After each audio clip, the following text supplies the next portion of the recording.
Hello friends, welcome to Telugu audio story. మీరు కనుక ఛానల్ని ఫస్ట్ టైం చూస్తున్నట్లయితే ఛానల్ సబ్స్క్రైబ్ చేయండి, లైక్ చేయండి. అలాగే ఈ స్టోరీపై మీ వాల్యుబుల్ ఒపీనియన్ని కమెంట్ రూపంలో తెలియచేయండి. ఇక కథలోకి వెళ్దామా? నీకై వేచిన హృదయం పార్ట్ 7 చూసే ముందు పార్ట్ 6 చూడండి. లింక్ డిస్క్రిప్షన్లో ఇవ్వడం జరిగింది. ఇల్లంతా రౌండ్స్ వేస్తూ మాయ చేస్తున్న అల్లరికి ఏడుపొక్కటే తక్కువ ఆవిడికి. మళ్ళీ కాల్స్ చేసిన అమ్మ నార్య ఇద్దరూ లిఫ్ట్ చేయకపోవడంతో ఇక ఆవిడ వల్ల కాక మాయకి చిక్కకుండా దాక్కుంది రాధమ్మ. 2 అవర్స్ అనుకున్న షూటింగ్ 3 అవర్స్కి కంప్లీట్గా ఫినిష్ చేసుకొని వెళ్తున్న అమ్మనికి అడ్డుపడి లంచ్ అని ఆఫర్ చేసింది మోనా. అప్పటికే మోనా బిహేవియర్తో ఫుల్ ఇరిటేషన్లో ఉన్న అమన్ ఎర్రటి కళ్ళతో చూశాడు ఆర్యని. Mona, not now, some other time plan చేద్దాం అని కన్విన్స్ చేయడానికి ట్రై చేస్తూ ఉన్న ఆర్యని పట్టించుకోకుండా, please Aman, don't say no, నేను జరిగిన దానికి రిగ్రెట్ ఫీల్ అవుతూ ఉన్నా. ఐఎమ్ సో సారీయా. నీతో ఉండాలనే ఇంటెన్షన్తో ఉన్న నేను అది మిస్ అయ్యేసరికి ఐ లాస్ట్ మై కంట్రోల్. కలిసి లంచ్ చేద్దాం, నా ఫీల్ కొంచెమన్నా తగ్గుతుంది అని సాడ్ ఫేస్తో పర్ఫార్మెన్స్ చేస్తున్న మోనా పీకులాటకి అప్పుడే క్యారవాన్ నుండి బయటకు దిగిన డ్రెస్ మ్యాన్ని చాచిపెట్టి కొట్టాడు అమన్. ఆ దెబ్బ ఎందుకో అని వాడికి తెలియకపోయినా ఉలికిపాటుతో కళ్ళు పెద్దవి చేసి నోరు మూసుకున్న భయంతో అక్కడి నుంచి పారిపోయింది మోనా. వాడితో మాట్లాడు అని ఆర్యకి చెప్పి రిగ్రెట్ ఫీల్తో లోపలికి వెళ్ళాడు అమన్. ఆ పీకేదేదో ఈవిడ గారిని పీకుంటే మళ్ళీ నిన్ను డిస్టర్బ్ చేసేదే కాదు. అసలు ఎందుకు తనను భరిస్తున్నావు అనుకుంటూ డ్రెస్ మ్యాన్ దగ్గరికి వెళ్ళిన ఆర్య వాడి చేతిలో డబ్బులు పెట్టాడు. రోజువారీ పేమెంట్ మీద వర్క్ చేసేవాడికి 6 నెలల సంపాదన చేతిలో మెరుస్తూ ఉంటే కళ్ళు పెద్దవి చేసి, సార్ ఎందుకిది అని అడిగాడు భయపడుతున్న చిన్న గొంతుతో. అమన్ సార్ వర్క్ ప్రెషర్లో ఉన్నారు, మరోలా తీసుకోకు అని సన్నటి నవ్వుతో చెప్పి వెనక్కి తిరిగిన ఆర్య ముందుకి గబుక్కును వచ్చి, సార్ ఆయన మా హీరో, ఇదంతా ఏమీ వద్దు సార్, నేను అర్థం చేసుకోగలను అని డబ్బు తిరిగి ఇవ్వబోతూ ఉంటే, ఇప్పుడు ఇది నువ్వు తీసుకోకపోతే నిన్ను పీకినట్టే నన్ను కూడా పీకుతారు, నీకోకేనా అనగానే చేతిని వెనక్కి తీసుకున్న వాడి మొహం డల్ అయింది. సార్ గురించి నీకు తెలుసు కదా, ఉంచుకో, ఎంజాయ్ అనేసి వాడి షోల్డర్ తట్టి మళ్ళీ క్యారవాన్లోకి వచ్చిన ఆర్యకు డ్రెస్ చేంజ్ చేసుకుని కనిపించాడు అమన్. కాల్స్ ఉన్నాయిరా అని ఫోన్ చేతికిచ్చి తన ఫోన్ చూసుకున్న ఆర్య ఫుల్ జలధరించింది. రాధమ్మ నెంబర్ నుంచి వరుసగా తన ఫోన్కి 25 పైన మిస్డ్ కాల్స్ ఉన్నాయి. ఇక అమ్మన్ నెంబర్కి ఎన్నుంటాయో ఊహించి, సారీరా, డిస్టర్బెన్స్ ఉండకూడదని ఫోన్ సైలెంట్లో పెట్టాను అని అమ్మన్ కోపానికి అందకుండా బయటకి పారిపోయాడు. ఇడియట్ అని అరుస్తూనే కాల్ బ్యాక్ చేశాడు. బట్ రాధమ్మ ఆన్సర్ చేయడం లేదు. ఏమైంది, ఎన్నిసార్లు కాల్ చేసింది అని కంగారు పడుతూ ఉంటే ఫాస్ట్గా బయటకు వచ్చి అప్పటికే స్టార్ట్ చేసి ఉన్న కారులో ఎక్కడంతో, గో ఫాస్ట్ అని డ్రైవర్కి ఆర్డర్ వేసి ఆర్యని మండి చూశాడు. పక్కనే ఉంటే పీకుతాడని ఫ్రంట్ సీట్లో పిల్లిలా ముడుచుకొని కూర్చున్నాడు ఆర్య. దేవుడా, ఎటువంటి కంప్లైంట్ ఉండకూడదు, లేదంటే వీడి చేతిలో నేను చచ్చానే అని టెన్షన్ పడుతూనే ఆర్య కూడా రాధమ్మకి కాల్స్ ట్రై చేస్తూ ఉన్నాడు. బట్ నో యూస్, ఎవ్వరికీ రిప్లై లేదు. అమన్ టెన్షన్ పెరిగిపోతోంది. కార్ అంతకంతకు స్పీడ్గా పోతోంది. మాయా, ఆర్ యూ ఓకే అని అప్పటికే కొన్ని 100 సార్లు తనను తాను ప్రశ్నించుకున్నాడు అమన్. మరోపక్క రాధమ్మ మీద కూడా కోపం వస్తూ ఉంది ఫోన్ లిఫ్ట్ చేయనందుకు. ఒకసారి నేను మిస్ చేసుకున్నాను, మళ్ళీ మిస్ చేసుకునే శక్తి నాకు లేదు అని అనుకోగానే సెక్యూరిటీ గుర్తుకొచ్చి కొంత నిబ్బరంగా ఉన్నాడు. కానీ మనసులో లేదు. అమ్మనిచ్చిన భయానికి తనని అవాయిడ్ చేసిన చిరాకుకి షూటింగ్కి బ్రేక్ చెప్పి వెళ్ళిపోయింది మోనా. ఎంతో బిజీగా ఉండే అమన్ టైం మేనేజ్ చేసుకుంటున్నప్పుడు ఈవిడికంత టెక్కేంటి అని అందరి మీద మండిపడ్డాడు డైరెక్టర్. డిస్టర్బ్ మైండ్తో అమన్ గురించి ఆలోచిస్తూనే తన మూడ్ సెట్ చేసుకోవడానికి షాపింగ్ మీద పడింది మోనా. కార్ ఆగడమే ఫాస్ట్గా దిగి ఇంట్లోకి వచ్చిన అమన్ కాళ్లకు మేకులు కొట్టినట్టు అలా చూస్తూ నిలబడిపోయాడు. అమన్ వెనకే పరుగున వచ్చిన ఆర్య కూడా సేమ్ బొమ్మలా ఫ్రీజ్ అయిపోయాడు ఇంటిని చూస్తూ. ఇది మనిల్లేనా, లేదంటే ఇక్కడ కూడా ఏదైనా ఫైటింగ్ సీన్ షూట్ చేశారా అని చిందరవందరగా కంప్లీట్ రూపురేఖలు మారిపోయిన ఇంటిని చూస్తూ షాక్తో అడిగాడు ఆర్య. ఫర్నిచర్ మొత్తం సున్నం వేసినట్టు, పిండితో పొలంలో చల్లినట్టు పప్పులతో నిండిపోయాయి. హాల్ మొత్తం పికిల్ బాటిల్స్, ఆయిల్ ప్యాకెట్స్, ఇంకా కిచెన్ మొత్తం అక్కడే ఉంది. ఇష్టానికి విసిరి కొట్టినట్టు మొత్తం చెల్లా చెదురుగా పడున్నాయి. వాటి మధ్యలో పగిలిపోయిన షో పీసెస్, ఫ్లవర్ వాజెస్, ఇంకా costly wall hangings, window curtains, మొత్తం పిండి పచ్చళ్ళు, ఇంకా పేరు కూడా తెలియని వింత వింత రంగులతో నిండిపోయాయి. డైనింగ్ టేబుల్ మీద ఫుడ్ ఐటమ్స్ కూడా మొత్తం తిరిగేసున్నాయి. అన్నిటికన్నా స్పెషల్గా షాండిలియర్ లైట్ మీద నుంచి డ్రాప్స్ పడుతూ ఉంటే తలెత్తి పైకి చూసిన ఇద్దరికి టెట్రా జ్యూస్ బాక్స్ అక్కడ దర్శనమిచ్చాయి. వాటి నుంచి జ్యూస్ ఒక్కో డ్రాప్ కిందకి పడుతూ ఉన్నాయి. హో గాడ్, ఏమైందిరా మన ఇంటికి? ఆకలి రాజ్యం బాధితులు అటాక్ చేశారా అని పైకి చూస్తూనే అడిగిన ఆర్య నెత్తి మీద ఒక్కటి వేసి, ఆకలితో ఉన్న వాళ్ళు ఫుడ్ పాడు చేయరు, ఇలా ఖరాబ్ చేయరు, సంథింగ్ ఈజ్ రాంగ్ అని అంటున్న అమన్ ఆలోచనంతా మాయ మీదనే ఉంది. ఇల్లే ఇలా ఉంటే ఇక మాయ ఎలా ఉంది అని ఆలోచన రావడమే, మాయా మాయా అని అరుస్తూ కింద ఎటువంటి అలికిడి లేకపోవడంతో ఫాస్ట్గా స్టెప్స్ మీదకి వెళ్తున్న అతను ఆగి చూశాడు. కార్నర్లో కర్టెన్ వెనుక కదులుతూ ఉన్న మనిషి ఆకారానికి. కర్టెన్ ఎడ్జెస్ కింద నుండి కాలి వేళ్లు కనిపిస్తూ ఉంటే ఫాస్ట్గా అక్కడికి వెళ్ళి కర్టెన్ తప్పించి చూసిన అమ్మన్ను భూ అని భయపెట్టి నవ్వుతూ ఎగిరింది మోనా. తనను చూడడమే కుదుట పడిన గుండెతో పెదవులు విచ్చుకుంటే, ఏం చేస్తున్నావు ఇక్కడ అని అడిగాడు. అప్పటి వరకు హోల్డ్ చేసిన టెన్షన్ని భారమైన ఊపిరితో బయటకి పంపుతూ. ముసలి దాక్కుంది, అందుకే నేను దాక్కున్నా అని గుండ్రంగా కళ్ళు తిప్పుతూ చెప్పింది మాయ. గలీజ్గా మారిన ఇంటిని ఐ కార్నర్గా చూస్తూ, ఆడుకుంటున్నారా అని అడిగాడు చూపుడు వెలుతో కణతలు నొక్కుకుంటూ. నేను ఆడతా అన్నా, ముసలి వద్దు అంది. నేను కావాలి అన్నా, ముసలి భయపడింది. నేను నేర్పిస్తాను అన్నా, ముసలి పారిపోయింది. తనని పట్టుకోవడానికి నేను దాక్కున్నా అని చప్పట్లు కొడుతూ గొప్పగా చెప్తున్న మాయ ఎక్స్ప్లెనేషన్కి గట్టిగా నవ్వేశాడు అమన్. ఓసిన బంగారు తల్లి, నీ తెలివేంటే ఎంత భయంకరంగా ఉంది అంటూనే పచ్చళ్ళు పొడులు తన షూకి టచ్ అవ్వకుండా అడుగులు అడుగు వేసుకుంటూ నెమ్మదిగా వస్తున్నాడు ఆర్య. షటప్ అని ఆర్యని చిన్నగా అరిచి అక్కడ ఎక్కడ కనిపించని రాధమ్మ కోసం రాధమ్మ అని పెద్దగా పిలిచిన అమన్ బేస్ వాయిస్కి బెదిరిన మాయ అతని కోట్ గుప్పెట్లో బంధించి గుండెల్లో ముఖం నిలిపింది. సన్నగా కంపిస్తూ ఉన్న మాయ చుట్టూ తన చేతిని చేర్చి, ఇట్స్ ఓకే, ఏం లేదు, రాధమ్మని పిలిచాను అని చెప్తున్న అమన్ కిందకు చూశాడు. క్లోజ్గా వచ్చిన తన కాళ్ళు సెన్స్ చేస్తూ. మాయ ఒంటి మీద షర్ట్ మాత్రమే ఉంది, కింద ప్యాంట్ లేదు. వెంటనే తనని ఇంకా గట్టిగా హత్తుకుంటూ సెకండ్ హ్యాండ్తో విండో కర్టన్ పీకేసి మాయ కాళ్ళు కవర్ చేస్తూ ఆర్యని చూశాడు. చదరంగం గడులలో నడుస్తూ ఉన్నట్టుగా నీట్గా ఉన్న ఫ్లోర్ చెక్ చేసుకుంటూ నెమ్మదిగా వస్తున్నాడు ఇంకా పిల్లాడు. హుష్, వీడు చూడలేదు అని రిలాక్స్ అయ్యి, మాయా నీ డ్రెస్ ఏమైంది అని తన తల మీద చేతిని ఉంచి అడిగితే నెమ్మదిగా తల పైకెత్తి చూసిన మాయ తన చేతిని ఒక కార్నర్కి చాపి చూపించింది. అటు చూసిన అమ్మనికి వాల్ షోలైట్స్ మీద వేలాడుతూ కనిపించింది మాయ బాటం. అది చూడడమే నవ్వు కోపం రెండూ ఒకేసారి వచ్చాయి.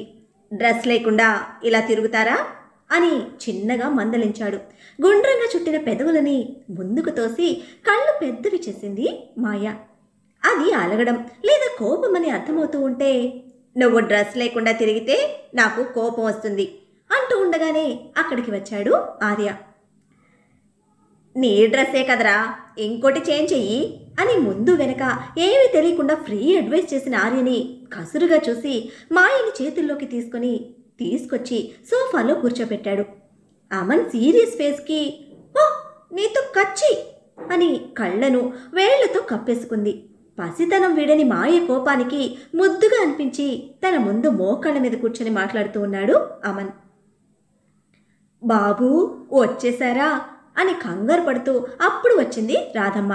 ఆవిడ కూడా పొలాల్లో నిలబెట్టే దిష్టి బొమ్మలాగా పీకేసిన జుట్టుతో పైనుంచి కిందకి తెల్లగా పిండేసుకుపోయి ఉంది. ఇల్లంతా ఎందుకు ఇలా అయింది అని అడిగాడు ఆర్య పిండేసుకుపోయిన ఆవిడ ముఖాన్ని పట్టి చూస్తూ. ఏం చెప్పమంటారు బాబు, మీరు లేకపోతే ఆ పిల్లని అదుపు చేయటం నా ఒక్కదాని వల్లే కాలేదు అని అంటూ ఉంటే, షటప్ రాధమ్మ అని గద్దిస్తూ లేచి నిలబడ్డాడు అమన్. అమన్ నరుపుతో నీలెక్కుపోయింది రాధమ్మ.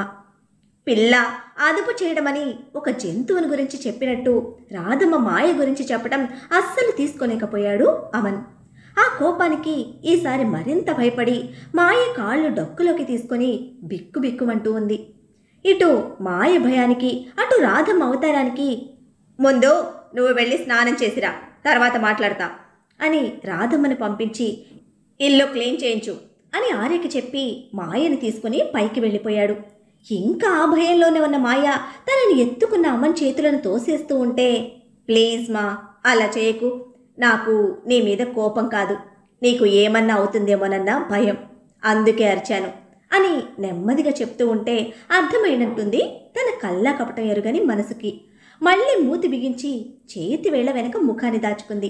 చిటికలో మాయ చేసేస్తూ ఉన్న తన అమాయకత్వానికి నవ్వుతూ రూమ్లోకి తీసుకొచ్చి బెడ్ మీద దించి ఇంకా తను కోపంగా ఉండడంతో చాక్లెట్ తీసుకొచ్చి తన ముందు పట్టుకుని నిలబడి, చూడు నీకోసం ఏం తెచ్చానో అని అనడంతో ఫింగర్స్ మధ్యలో నుంచి చూసిన మాయ ఎదురుగా చాక్లెట్ కనబడడంతో ఇంకొంచెం ఫింగర్స్ దూరం జరిపి తలెత్తి అమ్మని చూసింది. సారీ, ఇంకెప్పుడు అరవను అని ప్లీజింగ్ టోన్తో రిక్వెస్ట్ చేస్తూ ఉన్న అమన్ నార్మల్ ఫేస్కి టక్కున చాక్లెట్ తీసుకుంది మాయ. నిన్నటి నుంచి తన షర్ట్లోనే ఉన్న మాయని చూస్తూ తన ముందే కూర్చున్నాడు. రేపర్ ఓపెన్ చేయడం రాక ఇలానే తినేనా అంటూ గాలిలో చాక్లెట్ ఆడిస్తున్న మాయ ప్రశ్నకి, లేదు ఓపెన్ చేసి తినాలి అని ఓపెన్ చేసి ఇస్తే ఆరాటంగా తింటున్న తన ఆకలి అర్థమయ్యి ఆర్యకు ఫోన్ చేసి అందరికీ ఫుడ్ ఆర్డర్ పెట్టమని చెప్పాడు. స్నానం చేసి వచ్చింది కాసేపటికి రాధమ్మ. ఎవరికో మెజర్మెంట్స్ చెప్పి రెగ్యులర్ వేర్ ఇమ్మీడియట్గా పంపించు అని ఆర్డర్ వేస్తున్న అమ్మని చూస్తూ ఇబ్బందిగా నిలబడింది రాధమ్మ. ముందు మాయకు స్నానం చేయించు రాధమ్మ అని చెప్పగానే భయంగా మాయని చూసింది రాధమ్మ. తనని నేను తీసుకొస్తాను, నువ్వు వెళ్ళి ప్రిపేర్ చేసుకో అనడంతో సరే బాబు అని రాధమ్మ వాష్రూంలోకి వెళ్ళింది. మాయని బుజ్జగించి స్నానం చేయడానికి ఒప్పించి వాష్రూంలోకి తీసుకువెళ్ళి, ఏదైనా అవసరం అంటే పిలువు రాదమ్మా, నేను బయటే ఉంటాను అండ్ డోర్ లాక్ చేయొద్దు అని చెప్పి నీట్గా స్నానం చేయాలి, అస్సలు అల్లరి చేయకూడదు అని మళ్ళీ మాయకి చెప్పి వదిలి వచ్చాడు అమన్. మాయ బాత్ ఫినిష్ అయ్యేసరికి డ్రెస్సెస్ వచ్చాయి. అవి రాధమ్మకి ఇచ్చి వేయమని చెప్పి ఆర్యకు ఫోన్ చేశాడు ఫుడ్ కోసం. వచ్చేసిందిరా, మీరు కిందకు వస్తారా, నన్ను పైకి తీసుకురమ్మంటావా అని అడిగితే పైకే తీసుకురా అని కాల్ కట్ చేసి లోపలికి వచ్చిన అమన్కి baby pink colour top with palazzo dress తడి పొడి జుట్టుతో కనిపించింది మాయ. తన మీనాళ్ళలాంటి కళ్ళను అటూ ఇటూ తిప్పుతూ టెడ్డీకి కబుర్లు చెప్తూ ఉన్న ఆమె రూపానికి, ఆ కళ్ళలోని భావానికి క్షణం మైమర్చిపోయాడు. ఉప్పెనంత ప్రేమను నింపుకున్న చిట్టి గుండెకి చెప్తే వినదు అని ముద్దుగా తన ఫీలింగ్స్కి కసురుకొని, నువ్వు వెళ్ళు రాధమ్మా, ఇక నేను చూసుకుంటానులే అనగానే సరే బాబు అని తల ఆరబెట్టి బొట్టు పెట్టాలి అని చెప్పి రాధమ్మ వెళ్ళిపోయింది. మాయకి హెయిర్ డ్రై చేస్తూ ఉండగానే వచ్చాడు ఆర్య. వావ్, ఏ హీరోయిన్కి దక్కని ఛాన్స్ మా అల్లరి దయ్యానికి దక్కిందే అని ఆట పట్టిస్తున్న ఆర్య మీదకి చేతిలోని డ్రైయర్ విసిరేశాడు. షట్ యువర్ మౌత్ అంటూ. ఓకే ఓకే, నేను నోటికి జిప్పేసుకొని పోతాను, ఫస్ట్ అయితే మీరు తినండి, వేడిగా ఉంది అనేసి ఫుడ్ ప్యాకెట్స్ పెట్టి వెంటనే బయటకు వెళ్ళిపోయాడు ఆర్య. ఆకలి, కమ్ అని చేయి పట్టుకుని లాగుతున్న మాయని కూర్చోపెట్టి ఫుడ్ ఓపెన్ చేసి తన నోటి దగ్గర పెడితే, ఒకటి నీకు, ఒకటి నాకు, ఒకటి టెడ్డీకి అని లెక్కలు వేస్తూ మళ్ళీ ఇరకాటంలో పడేసింది. నేను నైట్ చెప్పానా, నువ్వు తింటేనే నీ టెడ్డీ తింటుంది, ఫస్ట్ నువ్వు తిను, నెక్స్ట్ నీ టెడ్డీ అని కన్విన్స్ చేసిన అమన్ ఆన్సర్కి అమ్ము 1 అని అమన్ హార్ట్పై చేతితో చూపిస్తూ మాయ 1, నెక్స్ట్ టెడ్డీ 1 అని ప్రయారిటీ మార్చి నెక్స్ట్ ముద్ద నోట్లోకి తోసింది మాయ. నేను అమ్మునా అని ఇష్టంగా చూస్తూ ఆశ్చర్యంగా అడిగాడు అమన్. హా, అమ్ము మై గుడ్ బాయ్ అంటూ చీక్ కిస్ ఇచ్చింది. తనని అంత ప్రేమగా రికగ్నైజ్ చేసిన ఆ పిలుపుకే అతని మనస్సు ఆనందంతో తేలుతూ ఉండగానే మాయకి తినిపిస్తూ తాను కూడా తినేశాడు. నువ్వు నేను ఆడుకుందాం, రాధమ్మ టెడ్డీకి తినిపిస్తుంది, మనం ఆడుకుంటూ ఉంటే నీ ఫ్రెండ్ టెడ్డీ తినదు, అల్లరి చేస్తుంది అని మాయని మాయ చేసి రాధమ్మని పిలిచి, టెడ్డీని తనకిచ్చి రాధమ్మ జాగ్రత్తగా పెడుతుంది ఓకేనా అనడంతో దిగులు నిండిన కళ్ళతో అని టెడ్డీని వెంటనే తెచ్చి నువ్వు ఆడుకోవద్దు అంది కంప్లైంట్గా. సరే అమ్మా తినిపించి వెంటనే తెచ్చేస్తాను అని తీసుకుని బయటకు వచ్చిన రాధమ్మ వెనకే వచ్చి కాసేపు నీ దగ్గరే ఉంచుకొని తీసుకొచ్చివ్వు, మాయ అడిగితే పెట్టాను అని చెప్పు అని చెప్పడంతో సరే అని వెళ్ళిపోయింది రాధమ్మ. ఏం చేస్తుందిరా నీ బేబీ డాల్ అని అడుగుతూ వచ్చాడు ఆర్య. నీ ప్రాబ్లం ఏంట్రా అని సీరియస్ అయ్యాడు వెంటనే అమన్. నాకేం ప్రాబ్లం లేదు, 24/7 నువ్వు నీ టెడ్డీ తనతో ఉంటారుగా, ఇలా డైలీ ఇల్లు క్లీన్ చేయాలంటేనే ప్రాబ్లం అని తల గొక్కుంటున్న ఆర్య డిప్ప మీద ఒక్కటి పీకి తిన్నావా అని అడిగితే హా ఫుల్గా మింగాను అన్నాడు. షాపింగ్కి వెళ్దాం కార్తీ అనేసి లోపలికి వెళ్ళాడు మాయను తీసుకురావడానికి. మావాడు ట్రాక్లోకి వస్తున్నాడు అని నవ్వుకుంటూ ఆర్య కిందకు వస్తే బోసిగా ఉన్న మాయ ముఖాన రాధమ్మ చెప్పినట్టు చిన్న బ్లాక్ స్టిక్కర్ పెట్టి షాపింగ్కి స్టార్ట్ అయ్యాడు అమన్. విజయవాడ. విరాజ్ భుజం మీద వేసుకొని స్టోరీ చెప్తూ ఉంటే అది వింటూ నెమ్మదిగా కళ్ళు మూసుకున్నాడు అన్ష్. వాళ్ళిద్దరి కోసమే వెతుక్కుంటూ వచ్చిన వసుంధరాదేవికి ఇంటి వెనక వరండాలో కనిపించారు ఇద్దరు. ఏమైనా తిన్నాడా అని తగ్గు స్వరంతో అడిగిన తల్లికి కొద్దిగా తిన్నాడు అని వేళ్లతోనే సమాధానం చెప్పి స్టోరీ బ్రేక్ పడకుండా కంటిన్యూ చేస్తున్నాడు విరాజ్. అన్ష్ పూర్తిగా నిద్రలోకి వెళ్లే వరకు మాట్లాడకుండా అక్కడే కూర్చున్న వసుంధర ఇలా ఎన్ని రోజులు వాడిని మాయ చేస్తాన్రా అన్నారు. వరండాలోనే బెడ్ మీద పడుకోబెడుతున్న బాబుని జాలిగా చూస్తూ మళ్ళీ వాడి కళ్లకు అమ్మ కనిపించే వరకు ఏదో ఒకటి చేయాలిగా అని నిరుత్సాహంగా ఆన్సర్ ఇచ్చాడు విరాజ్ కూడా. పగలనక రాత్రనక అమ్మ కోసం అల్లాడిపోతున్న వీడి చిన్ని ప్రాణానికి ఇంత కష్టం ఇచ్చిన భగవంతుడికి అస్సలు మనసు లేదురా అని కళ్ళొత్తుకుంటూ మన వాళ్ళు ఏమైనా ఫోన్ చేశారా అని అడిగారు. ఇప్పటి వరకు లేదమ్మా, కాసేపు ఆగి నేనే చేస్తాను అన్న విరాజ్తో గట్టిగా చెప్పు, ఎంత డబ్బు ఖర్చైనా పర్వాలేదు, ఇంకా మనుషుల్ని కావాలన్నా వాడుకోమను, అవసరమైతే దేశమంతా జల్లెడ పట్టమను, కానీ వీడి కష్టం వెంటనే తీరిపోవాలి, తల్లి కోసం వీడు బెంగ పెట్టుకుని ఏడవటం చూడలేకపోతున్నా అని బాధపడుతూ ఉంటే పోలీస్ కంప్లైంట్ ఇద్దామా, ప్రాసెస్ స్పీడప్ అవుతుంది అని అడిగాడు విరాజ్.